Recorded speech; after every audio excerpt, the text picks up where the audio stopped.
Hello बच्चों, चलिए start किया जाए। लास्ट लेक्चर में हम लोग डिस्कस किए थे टेंशंस, और मैंने लास्ट लेक्चर में ही आपको समझाया था कि टेंशंस आज हम लोग डिस्कस करेंगे और अगले लेक्चर में एक्सेलरेशन के ऊपर में बातें करेंगे। तो चलिए बिना बातें किए टॉपिक आगे स्टार्ट किया जाए। तो चलिए सबसे पहले हम लोग जानेंगे एक्सेलरेशन कैसे फाइंड आउट करेंगे। तो एक्सेलरेशन निकालने का सबसे बेहतर तरीका होता है कि आप ऐसे करो, external force divided by total mass, external force divided by total mass, और यही तो एक्सेलरेशन है। Acceleration equal to net external force by total mass. अब मुद्दा बनता है कि हम इसको यूज कैसे करेंगे। तो इसको समझाने के लिए आपके स्क्रीन पर मैंने एक छोटा सा एग्जांपल रखा, ध्यान रखिएगा। यहां एक पुली है, इससे एक बॉडी अटैच है और एक और बॉडी अटैच है। ये बॉडी है 2 किलोग्राम का और ये बॉडी है 8 किलोग्राम का। ठीक है, ध्यान दीजिए। आज मैं आपसे बिल्कुल नहीं पूछूंगा कि रस्सी में टेंशन कितना लगा, मैं बिल्कुल नहीं पूछने वाला हूं कि इस रोप में कितना टेंशन राइज किया। अब आज मैं बिल्कुल ये पूछूंगा कि बताइए इसका एक्सेलरेशन क्या होगा। तो मान लीजिए ये बॉडी ऊपर जा रहा है ए एक्सेलरेशन से, तो ये बॉडी नीचे आएगा ए एक्सेलरेशन से। हमारा टारगेट है कि एक्सेलरेशन को फाइंड आउट करना। तो चलिए हम ऐसे कुछ बात करने जा रहे हैं। इसका एफबीडी बनाइए, नीचे लगेगा 2G और इसके लिए नीचे लगेगा 8G। चूंकि रस्सी सेम है तो रस्सी में लगने वाले फोर्स को टेंशन कहते हैं और टेंशन हमेशा बॉडी के बाहर लगता है। मेरी बात बहुत ध्यान से समझिएगा। हमें करना क्या है जरा उसको समझो। हमें यहां पर बिल्कुल एक नए तरीका देखना है। कुछ इस प्रकार हम बात करने जा रहे हैं आपसे। ये देखिए और ये देखिए, ये जो ऐसे हैंग किया हुआ है, इसको आप एक काम करो, इसको यूं पकड़ लो और ऐसे खींच दो। अगर आप इसको ऐसे खींचते हो तो क्या कहोगे, इधर हो गया 2G और इधर हो गया 8G। आप क्या कहने वाले हो, एक तरफ 2G है और एक तरफ 8G है। तो मैं ये कहने वाला हूं कि अगर इसको यूं ऐसे रखा हुआ था, ऐसे मैंने इसको यूं कर दिया। अगर इसको यूं करोगे तो इधर हो गया 2G और इधर हो गया 8G। इसके अलावा एक टेंशन इधर लग रहा है और एक टेंशन इधर लग रहा है, तो ये तो कैंसल आउट हो जाएंगे बच्चों।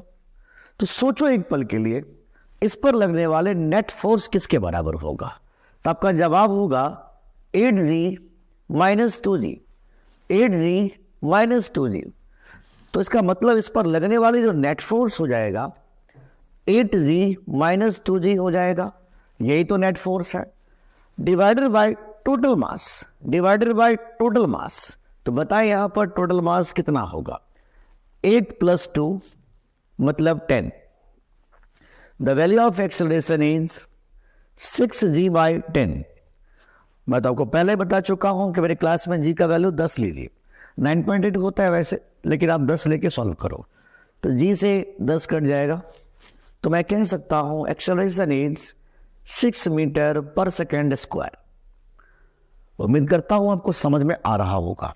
बहुत ही सिंपल तरीका मैंने बताया, ज्यादा दिमाग लगाने की जरूरत नहीं है। यहां लगा 2G, यहां लगा 8G।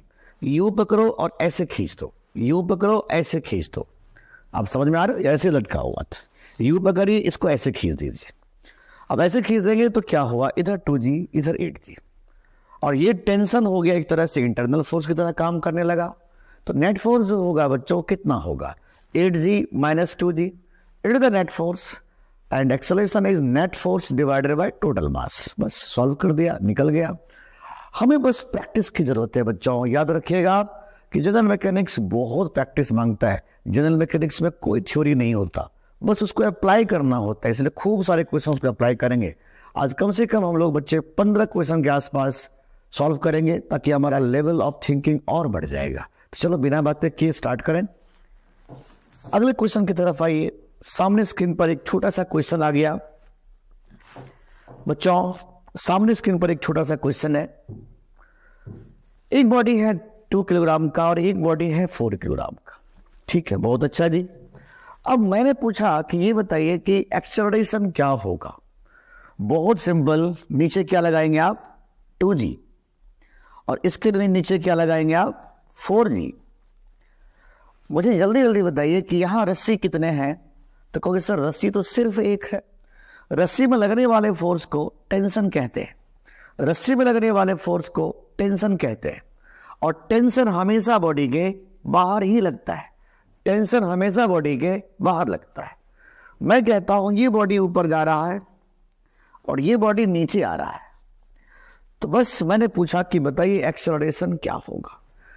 बिल्कुल दिमाग नहीं लगाना है बच्चों, क्या कहने वाले हो आप ये कहोगे कि सर एक फोर्स नीचे लग रहा है इस तरफ, और इसके लिए इधर लग रहा है नीचे 2g। तो जरा सोचिए आप, अगर यूं पकड़ के यूं खींच दे तो इधर 4g और इधर 2g, टेंशन इंटरनल फोर्स की तरह काम कर रहा है, लेना ही नहीं हमें। तो जल्दी बताइए एक्सेलरेशन क्या होगा। 4g minus 2g, 4g minus 2g is the net force, and net force divided by total mass. The total